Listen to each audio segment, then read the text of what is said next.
Golden State Media Concepts social media podcast. Time to hashtag everything. We talk about all the fun, crazy stories on social media, from Instagram to Facebook, Twitter to Tumblr, or probably even Friendster. Join us each week as we explore the quirky side of social media. It's the Golden State Media Concepts social media podcast. It's simple, such a sad song. The one that we rely on to get us.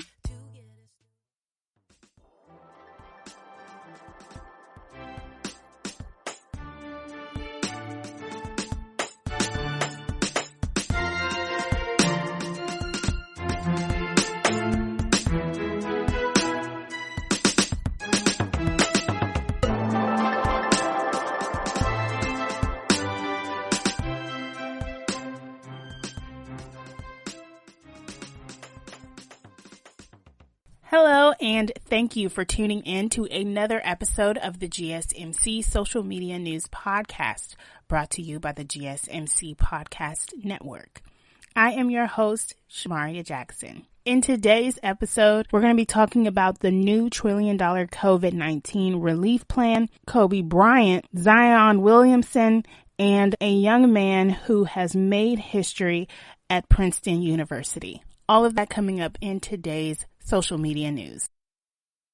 Every time I turn around, people in Congress are constantly butting heads with one another. Either it's for power, someone's voice not being heard, or maybe it's just a combination of both.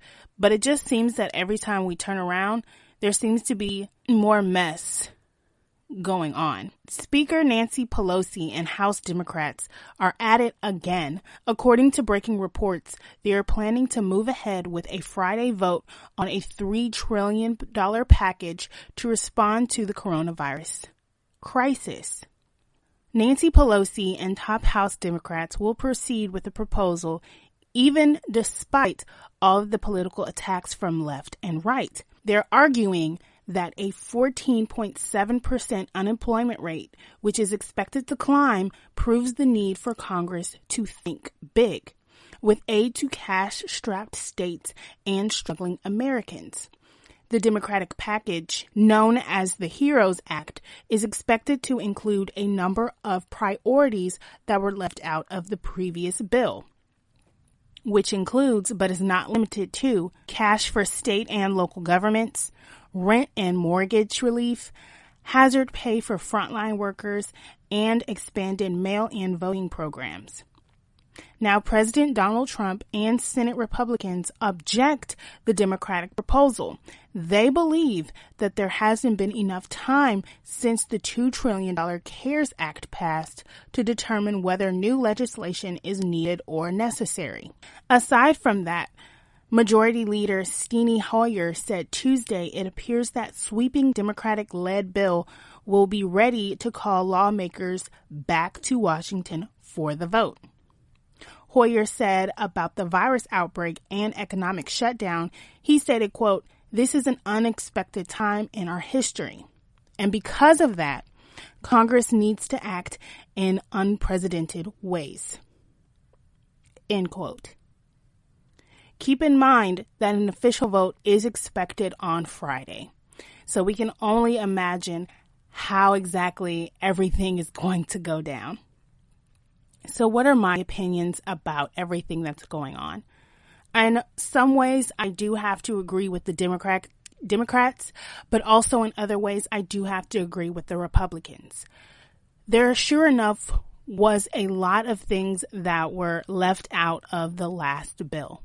Many people could not pay their home, their rent, or their mortgage on time, okay? And sometimes that amount that they received was not enough for them to survive because of the crisis.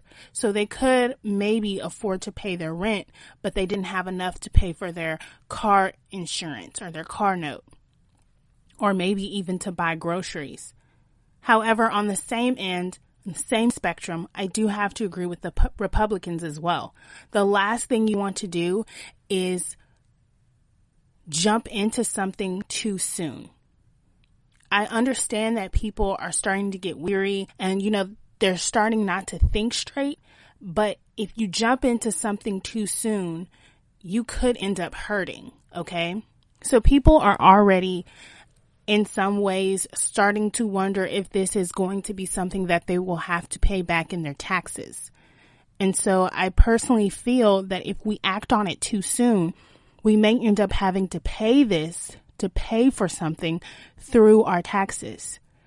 I don't know about you guys, but in my household, or the way I was taught, was that everything comes with a price. Okay, so if we're asking for something, sometimes it's good if they help you out, but I feel like if we're asking for too much, we may end up having to pay for this thing, whether it's through taxes or any other source. So I really think in this case, like I said, I do have to agree with the Republicans. It hasn't been enough time since this has passed. We haven't had time to really sit down and look at how this is affecting us as a society. And I do think that we need to stop and pump the brakes. However, on the same spectrum, like I said, I do have to agree with the Democrats. This isn't enough for a lot of people. So how do we determine if we should or should not go with the 2 trillion or the 3 trillion? How do you determine if you should or should not do that? So again, this is just going to be something that might take a while, especially for them to agree with something. I don't really want to go too far into politics because I know everyone's political views are different, but I just wanted to, open the door to show you guys that I see both sides. I see where the Democrats are coming from, and I also see where the Republicans are coming from. And also, aside from that, I also wanted to go and kind of comment on what Steny Hoyer stated, which is that this is an unprecedented time in our history. President Woodrow Wilson faced the influenza pandemic of 1918 to 1919 that killed about 20 million to 50 million people around the world, while the United States was also fighting in World War I. Now, the war was the reason Wilson's administration downplayed the crisis from the moment the outbreak began until it eventually killed about 675,000 Americans. Eventually, a quarter of all Americans became infected, including several who worked at the White House. Many historians believed Wilson himself fell ill.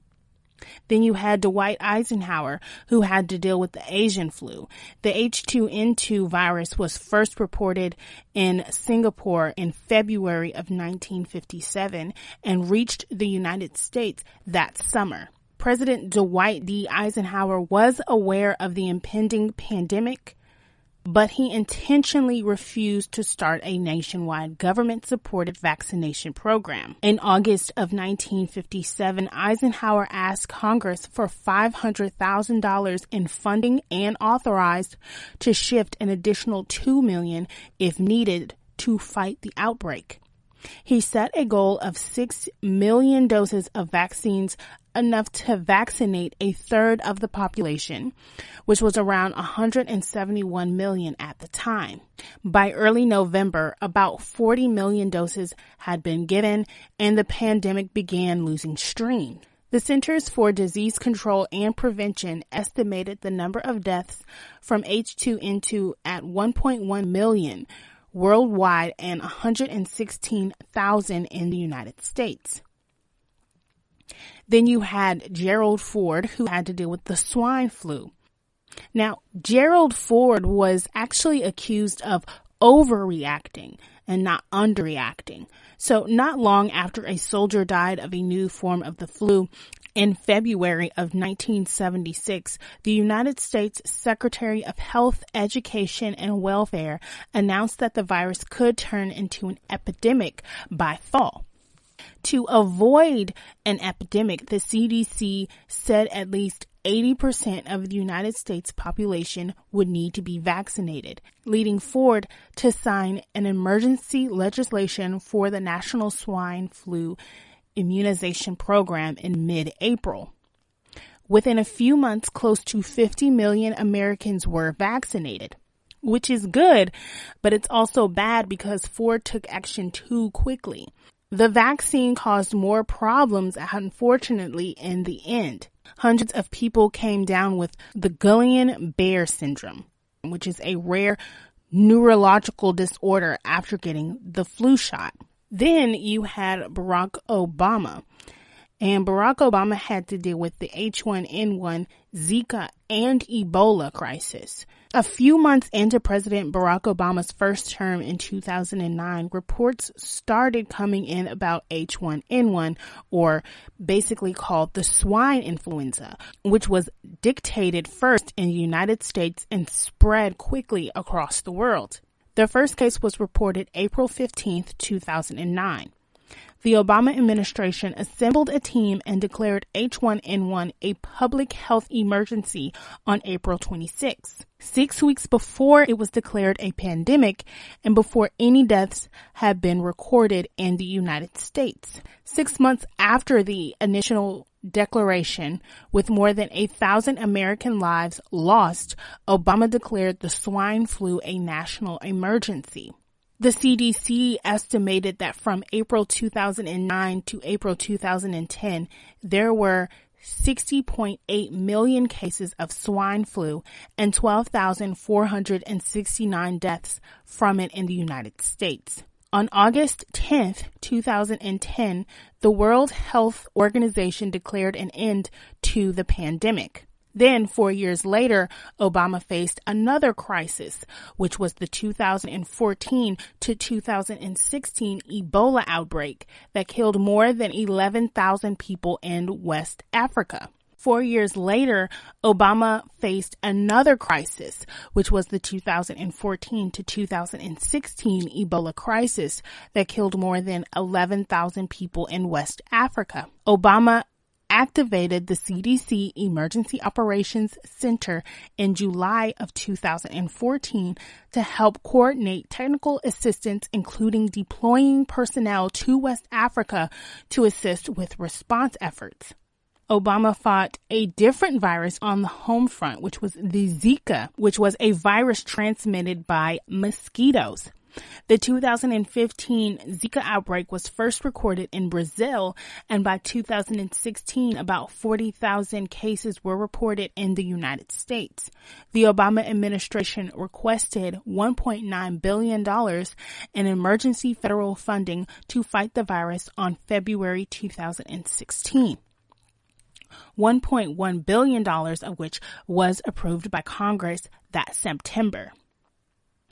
In 2015, Obama's National Security Advisor, Susan Rice, created the Global Health Security and Biodefense Unit, which is basically a team responsible for pandemic preparedness under the National Security Council, which is a form of a White House personnel that advises the president on national security and foreign policy matters.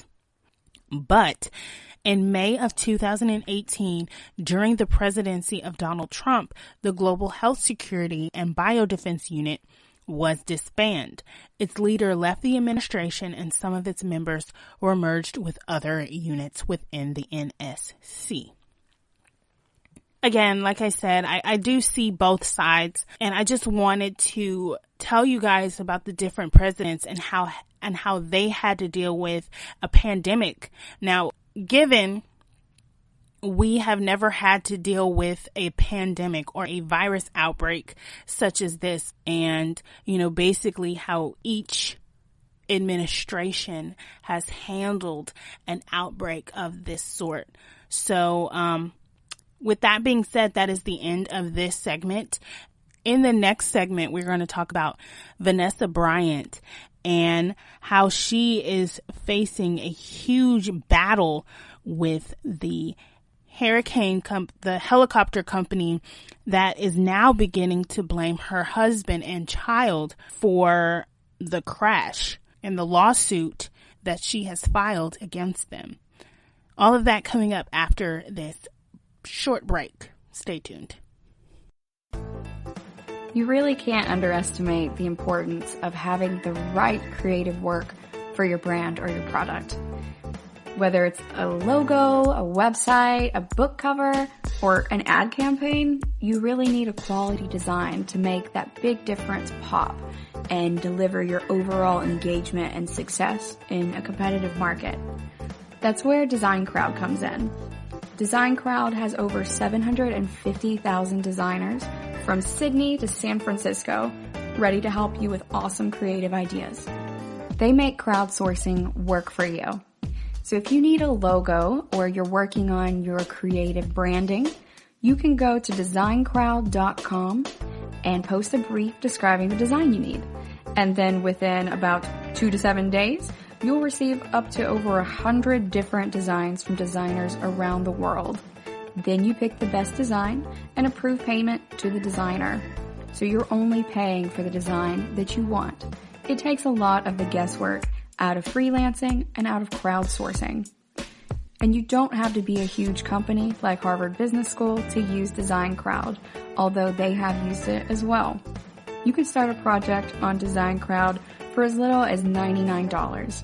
And if you go right now to designcrowd.com/health and wellness or enter the promo code health and wellness on their website, then our health and wellness listeners will receive up to $150 off of your design project.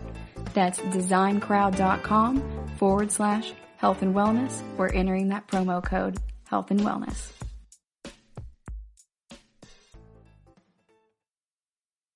Do you want to be healthier, yet you just don't know what to do? All these shows telling you this and that, but nothing seems to work.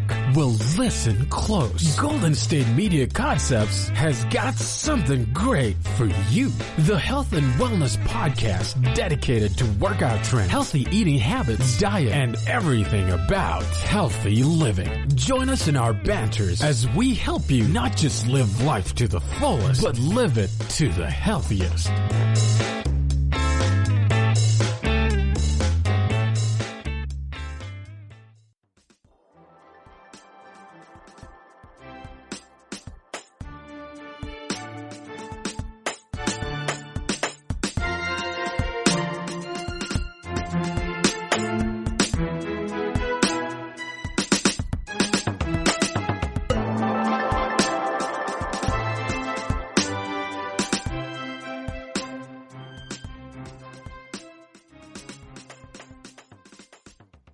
Hey guys, welcome back. So before that break, we were talking about Nancy Pelosi's new $3 trillion COVID-19 relief plan, that the other plan that the Republicans brought out missed a lot of points, that this $3 trillion plan could help Americans survive, especially during this pandemic, and how exactly they are planning to bring that request to Congress.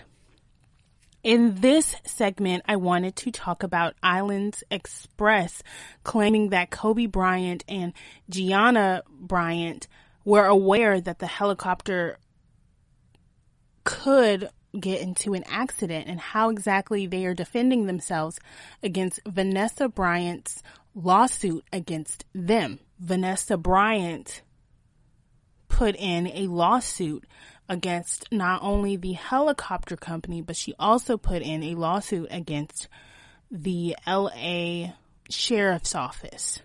Okay, so Island Express came out Tuesday, May 12th, and claimed that Kobe and Gianna Bryant were aware that the helicopter rise could result in an accident, as reported in several documents. And that happened to be put in after Vanessa filed a wrongful death lawsuit against the company. So the claim filed by Vanessa Bryant called a response to reports of sheriff deputies sharing photos of the crash grossly insufficient, and that Bryant was distressed to learn that the department did not initiate a formal investigation until reports surfaced about the misconduct after the incident. In reality, however, no fewer than 8 sheriff deputies were at the scene snapping cell phone photos of the dead children parents, and coaches. As the department would later admit, there was no investigation purpose for deputies to take pictures at the crash site. Rather, the deputies took photos for their own personal purposes. First off, I can understand why she filed a claim against them. What kind of person takes a cell phone photo of people's dead children, parents, and coaches? What kind of person would take a photo of someone who has just passed away and leak it? Like, why would you have that on your phone? As a person who is said to protect someone, your job is to protect someone, okay? So you know that these children have parents. You know that these parents have children. You know that these children and parents and coaches have families, okay? And they're precious to someone. So why in your right mind would you think I should take a photo of this person? No matter if it's Kobe Bryant, Gianna Bryant, other said family, friends, the helicopter driver. Why would you take a picture with your cell phone unless you have the intent to sell that to a newspaper or a magazine or someone else so that you can get money? Not all money is good money. There is no sincerity in your heart or in your soul for you to do something this evil. You might not say it's evil. You might not say it's whatever. In this case, I think that Vanessa Bryant had the right to file a claim. That was my little sidetrack. I was not supposed to get sidetracked like that. But let me continue on with the story. Shortly after, a relative of the pilot, Ara Zobion, responded to the wrongful death lawsuit filed by Vanessa Bryant in February. Okay, so you remember back in February after Kobe Bryant's death was announced, Vanessa Bryant filed a claim after the crash. Okay, and the company that owned the aircraft has issued their own response in the suit, okay? They said that Kobe Bryant and Gianna Bryant had knowledge of all of the circumstances, particular dangers, and an appreciation of the risks involved and the magnitude of flying in the helicopter on January 26th. Attorneys for the company claimed that the late father and daughter thus voluntarily assumed the risk of the accident, injury, and damages. Bryant filed her wrongful death lawsuit against the Island Express helicopters and claimed the pilot, Ara Zobion, who was piloting the flight at the time of the Calabasas, California crash and passed away, quote, failed to properly monitor and assess the weather prior to takeoff. He also failed to abort the flight when he knew of the cloudy conditions and failed to properly and safely operate the helicopter, resulting in a crash. Vanessa Bryant's complaint also argued that Island Express helicopters, quote, knew or should have known that Zobion had previously cited by the FAA for violating the visual flight rules minimums by flying into an area of reduced visibility from weather conditions. So all Vanessa Bryant is seeking for is a wrongful death. She's also seeking for general, economical, and punitive damages. Now, a representative for the Island Express helicopters stated, quote, this was a tragic accident. Island Express helicopters also argue that the crash was caused by events beyond the control of and related to any actions or conduct. They stated, quote, any injuries or damages to plaintiffs and or their descendants. If you don't know, a plaintiff and or their descendant is a person who brings a case against one another in a court of law. So in this case, it would be Vanessa Bryant's family, aka Kobe and Gianna Bryant. So they're basically saying any injuries or damages and or their descendants were directly caused in full or in part by the negligence or faults of the plaintiff and or their descendants, including their knowing and voluntary encounter with the risks involved, and that this negligence was a substantial factor in causing their purported damages for which this answering defendant bears no responsibility. End quote.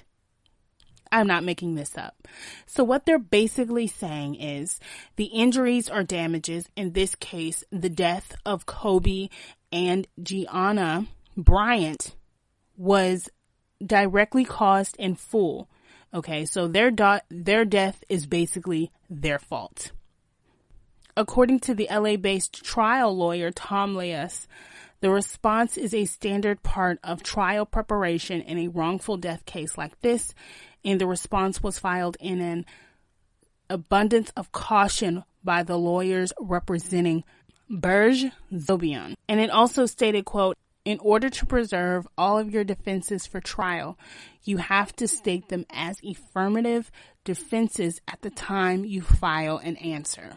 During a press conference after the crash, Jennifer Homendy with the National Transportation Safety Board said the helicopter was not equipped with a terrain awareness and warning system, something she believes could have helped pilot Zobian, which is a system aimed at preventing unintentional impacts with the ground. The National Transportation Safety Board reported on the crash that they found no evidence of engine failure or mechanical issues. So with that being said, an investigation is still ongoing. I feel like the helicopter company needs to take responsibility for their actions in this whole process. I feel like maybe they made people sign a contract, and given they did sign a contract, but keep in mind that yes, accidents do happen, but in many ways, a lot of things that were supposed to take place did not take place. And because of that, no matter if a contract was signed or not, you need to take responsibility. Okay, we all want to see our family members in a high pedestal, on a high pedestal and in a good light. And maybe your brother did not mean for this to happen. I'm talking to Berge Zobian. Maybe his brother Ara Zobian did not mean for this to happen. Okay, accidents do happen. Some accidents are fatal. In this case, however, this was an accident that was fatal. Okay. And no one means for this thing to happen. But in this case, Vanessa Bryant has all of the right to sign a lawsuit against this. She has receipts on the issues that this said helicopter company had. Okay. Unfortunately, it cost her husband as well as her daughter. And I feel like the helicopter company needs to take ownership and they need to take this lawsuit. Okay. I don't personally feel like it was the passenger's fault. Keep in mind that the Zobian family did not make it clear how the passengers could have been negligent in this case. And with that being said, that is the end of this segment. In the next segment, we're going to talk about Zion Williamson. We're going to talk about who he is and why he is all over social media. All of that coming up right after this break. Stay tuned. You really can't underestimate the importance of having the right creative work for your brand or your product. Whether it's a logo, a website, a book cover, or an ad campaign, you really need a quality design to make that big difference pop and deliver your overall engagement and success in a competitive market. That's where Design Crowd comes in. Design Crowd has over 750,000 designers from Sydney to San Francisco ready to help you with awesome creative ideas. They make crowdsourcing work for you. So if you need a logo or you're working on your creative branding, you can go to designcrowd.com and post a brief describing the design you need. And then within about 2 to 7 days, you'll receive up to over 100 different designs from designers around the world. Then you pick the best design and approve payment to the designer. So you're only paying for the design that you want. It takes a lot of the guesswork out of freelancing and out of crowdsourcing. And you don't have to be a huge company like Harvard Business School to use Design Crowd, although they have used it as well. You can start a project on Design Crowd for as little as $99. And if you go right now to designcrowd.com/health and wellness or enter the promo code health and wellness on their website, then our health and wellness listeners will receive up to $150 off of your design project. That's designcrowd.com/health and wellness or entering that promo code health and wellness. Tired of searching the vast jungle of podcasts? Now listen close and hear this out. There's a podcast network that covers just about everything that you've been searching. Hey! The Golden State Media Concepts Podcast Network is here. Nothing less than a podcast bliss with endless hours of podcast coverage. From news, sports, music, fashion, cooking, entertainment, fantasy, football, and so much more. So stop lurking around and go straight out to the Golden State Media Concepts Podcast Network. Guaranteed to fill that podcast itch. Whatever it may be. Visit us at www.gsmcpodcast.com. Follow us on Facebook and Twitter and download us on iTunes, SoundCloud, and Google Play.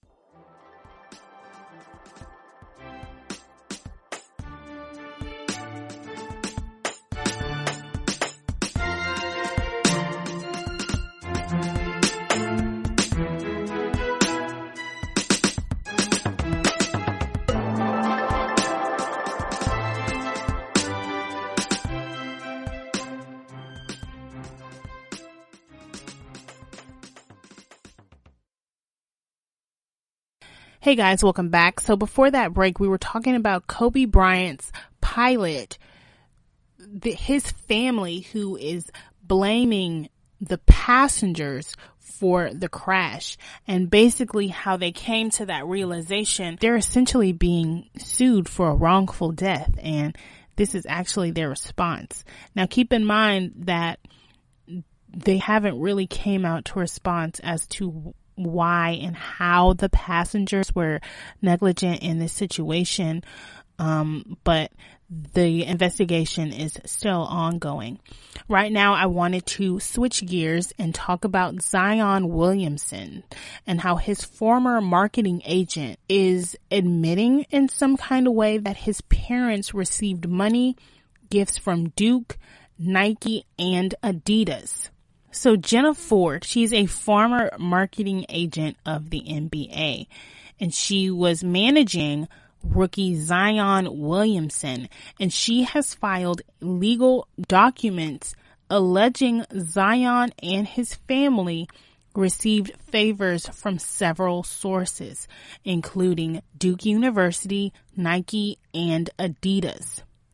In Ford's filing, she is alleging Zion's mother, Sharonda Sampson, and his stepfather, Lee Anderson, received economic gifts from individuals on behalf of Nike for Zion's commitment to play for Duke University. It also states that Sampson and Lee received contributions from a person acting on behalf of Adidas to influence Williamson to attend a college that endorsed Adidas shoes. Elsewhere, it also makes claims that between January 1st of 2014 and April 14th, 2019, before Zion enrolled at Duke University, a person acting on his behalf accepted benefits from an NCAA certified agent, which violates the NCAA legislation. However, in June of 2019, Zion began legal proceedings to have his 5-year contract with Jenna Ford and her company Prime Sports terminated. Zion's attorneys are arguing that the contract violated North Carolina's University Athletic Agents Act because Prime Sports is not a certified entity by the NBA Players Association, nor a registered athletic agent in North Carolina or Florida. According to ESPN, Ford is seeking $100 million in damages from breach of contract, fraud, misappropriation, and she demands that Zion admits that he knew his mother and stepfather received illegal benefits for Williamson to attend Duke University and wear Adidas shoes. Wow. Okay, so, I don't know if what she's saying is true, because to me, this sounds like a woman who is very much hurt that this young man does not want to be represented by her anymore. Maybe this young man, did not agree with her in a lot of things, or maybe her and the said mother or stepfather did not get along in a number of ways. So this is her taking her anger out on them. I think in her case, she is so upset and she's so angry because maybe she has worked so hard with this young man and trying to get him to a certain point, maybe when he was working at Duke University, so that now when he is now in the NBA and he has dropped her as an agent for whatever reason, I think she is very upset. So she is trying to hurt him in the next best way possible, which is his pocketbook. And then also there's a lot of claims here. I don't really see any receipts. And what I mean by receipts is I don't see any facts stating or showing that Zion's mother, Sharonda Sampson, or his stepfather, Lee Anderson, actually receiving these economic gifts from these individuals. Where are these individuals who so-called gave them these gifts? If she is alleging that this happened, there has to be some kind of proof. Otherwise, it's just he said, she said. It's just rumors. There's no facts. There's no receipts. There's nothing that is showing someone this kind of proof. And maybe he did want to go to Duke University. Maybe he didn't. Maybe he was influenced in some kind of way. But all we do know is that he went to Duke University for a year, I believe. A year or possibly a year and a half before he was picked up from the NBA or he was picked up by the NBA. But could this be some kind of coincidence?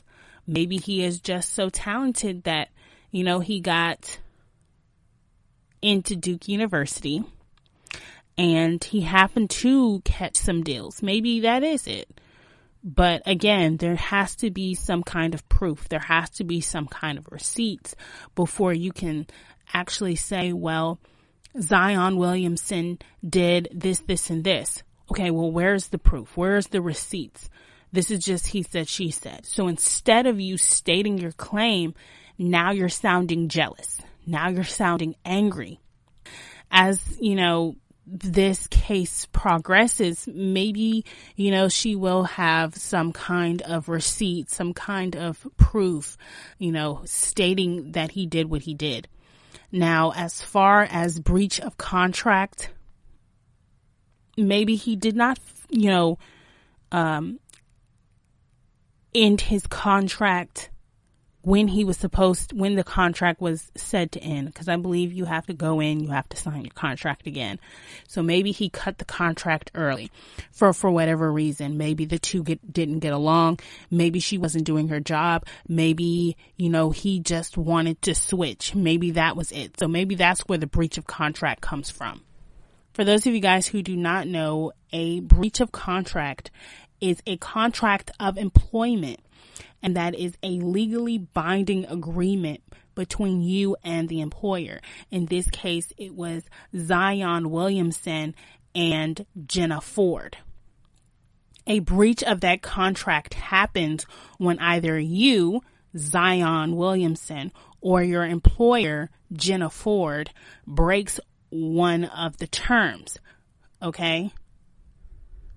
So let's say that Jenna Ford didn't do her part of the job, which was sponsoring him in some kind of way. So maybe he just decided to go again to someone else.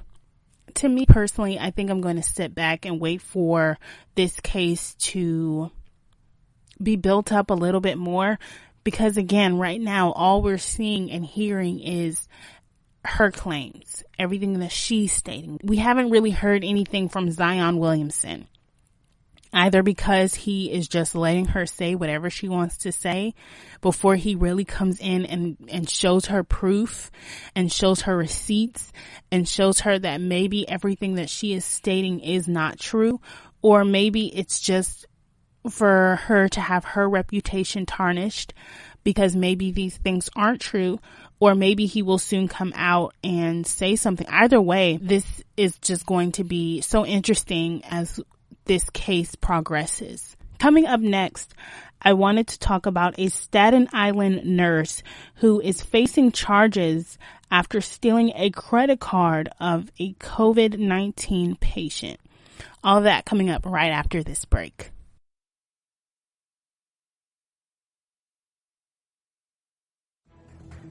Want to find out what movies to go see? Then check out the GSMC Movie Podcast. It's your ticket to the latest movies, whether it's a new blockbuster event, romantic, comedy, or action flick. This show has got it all covered. They talk some what to go see now, don't bother, what's hot on Netflix, and everything in between. That's GSMCpodcast.com/movie-podcast. When it's all about the movies, it has to be this new show. Don't forget to like them on Facebook and follow them on Twitter. Visit GSMCpodcast.com for more info.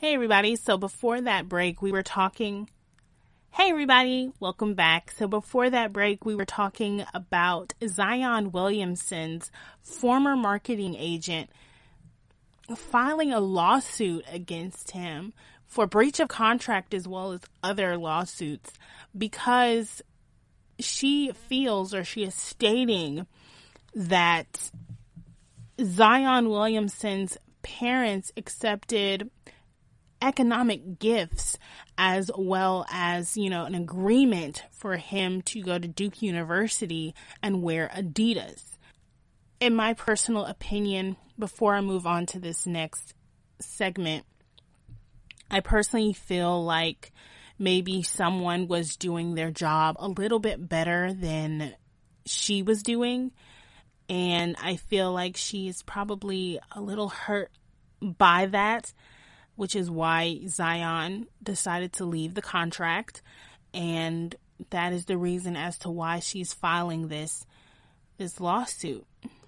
I wanted to talk about a Staten Island University nurse has been accused of stealing the credit card of a former COVID-19 patient while he was hospitalized.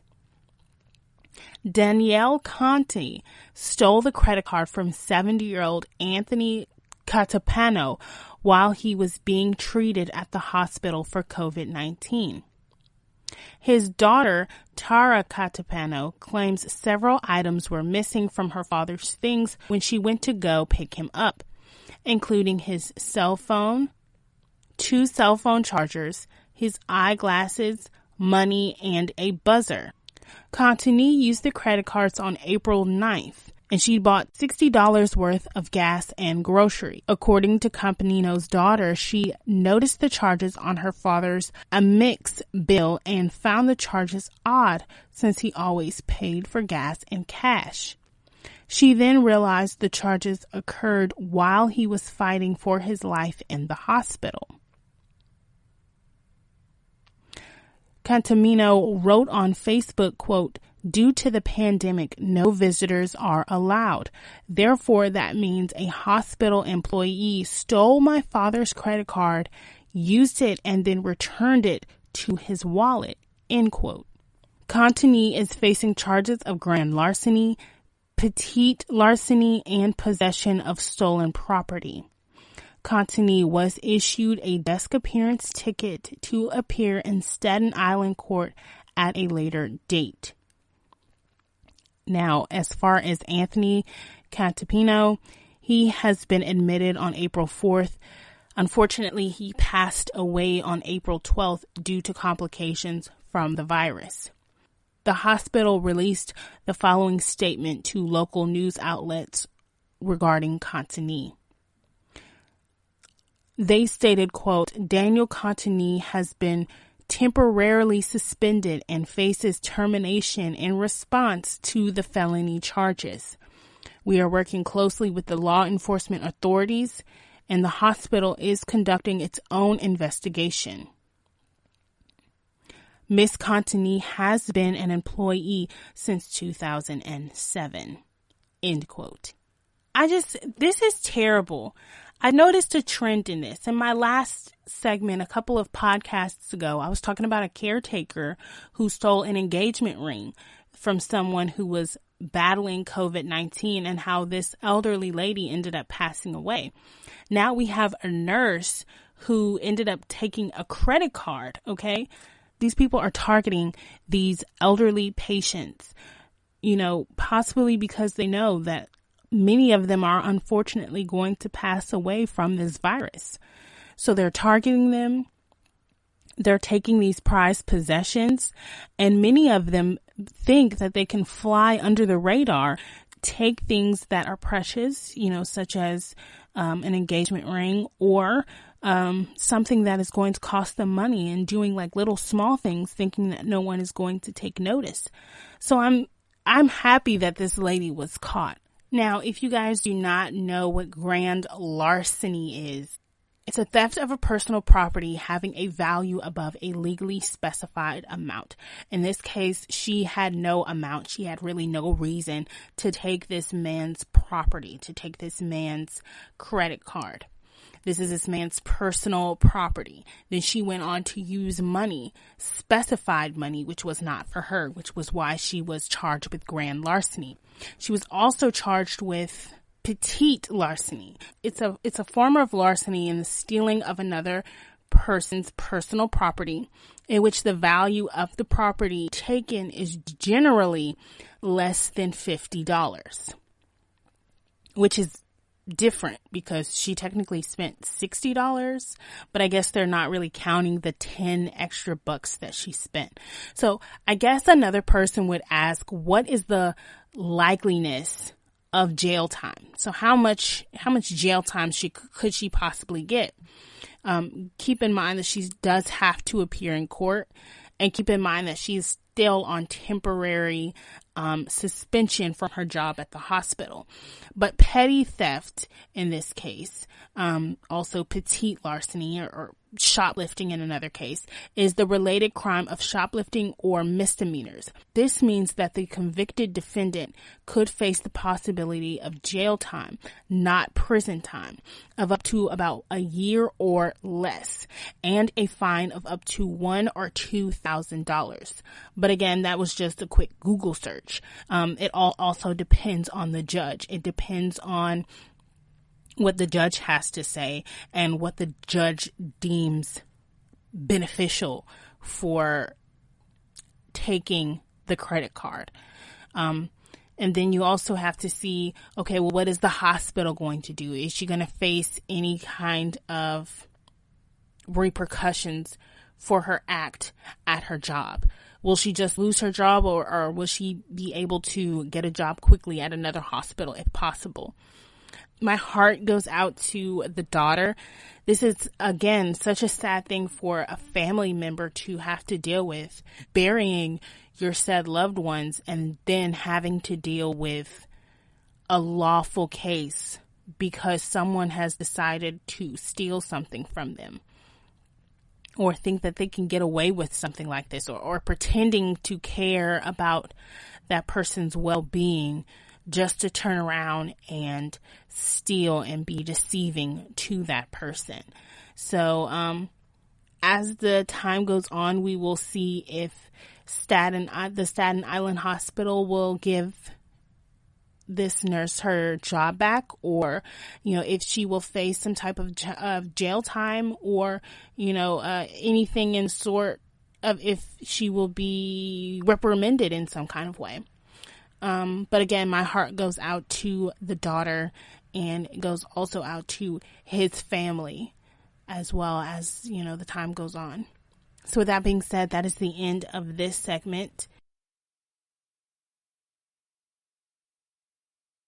Always on the go, but the day just won't be one without your Hollywood fix. Let Golden State Media Concepts Entertainment Podcast take care of that. Jordan and Keith is Entertainment Tonight meets Access Hollywood. I'm Jordan. The guy laughing, that's Keith. Yeah, I'm Keith. An all-inclusive look of pop culture.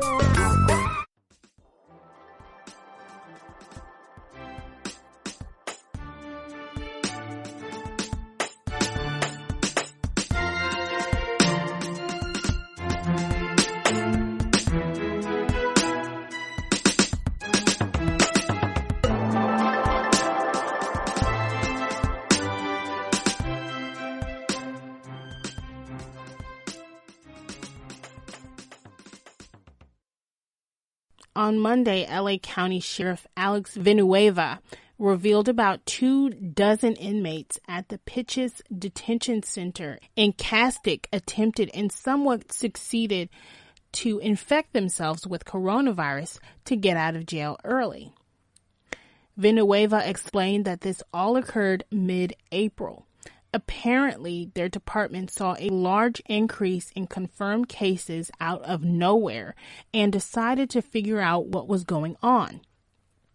Following an investigation, they found a bunch of guys living in one block deliberately trying to infect each other with COVID-19 from behind bars.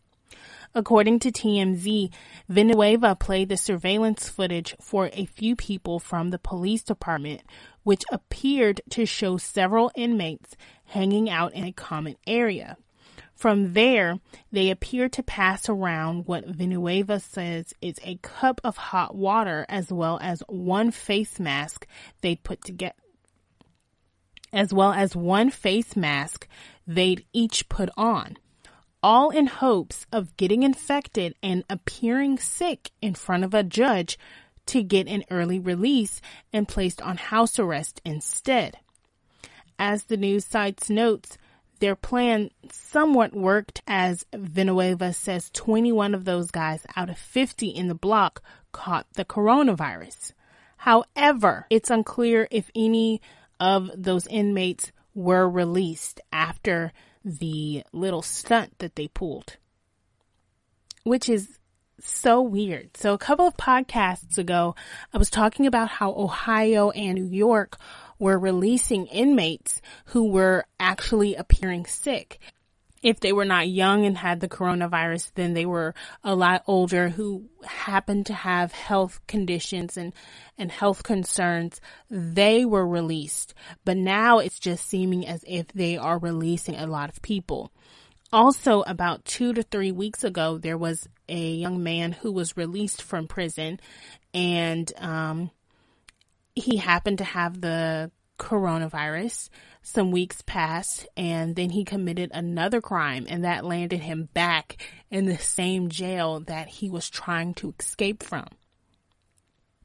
So a lot of these inmates, unfortunately, know what they are doing. And the sad part about it is that there are a lot of people who happen to have the coronavirus and who happen to really need to be released because this is their life at stake. And now their concerns might be overlooked because people are just wanting to look for a way out. Not saying that these other people aren't. It's just that, now it's just going to be harder to determine if they deliberately got coronavirus or if they unfortunately got coronavirus and now there's no way for them to be helped. Also, in the same sense, these guys that are passing around the cup or passing around the face mask, trying to get the coronavirus, I hope they understand that you can pass away from the coronavirus. So while you're trying your best to get the coronavirus and you're trying your best to be released, what if you get sick and you don't even get to make it outside? You did all of this work to catch the coronavirus just to pass away, and you ended up passing away before you could even make it outside. So you're doing all of this basically in vain. I understand that they're desperate to get out of jail. I understand that they're desperate to go back to their normal lives. I mean, no one wants to go to jail. No one wants to go to jail. No one wants to go to prison. No one wants to have their freedom taken away from them, which is possibly why they're like, you know what, I'd rather go on house arrest because, technically being quarantined is being on house arrest, technically, except, you can leave and you don't have a monitor on your foot or on your ankle. You don't have an ankle monitor. You can have that freedom, but I think for them, it's just the satisfaction of not being behind bars. So again, desperate times call for desperate measures, but not when your life is at stake because you may or may not possibly get to see the outside world. So with that being said, that is the end of this segment.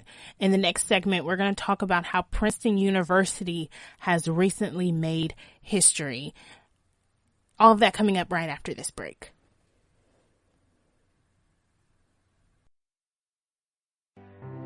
The GSMC Life and Happiness Podcast takes you on a journey of exploration. We'll discuss tried and true methods alongside the latest trends of how to best live your life to its fullest and happiest. From psychology to meditation, science to self-help books, the GSMC Life and Happiness Podcast will help you to discover what makes you happy and how you can live life being the best you possible. Download the GSMC Life and Happiness Podcast on iTunes, Stitcher, SoundCloud, Google Play, or anywhere you find podcasts. Just type GSMC in the search bar.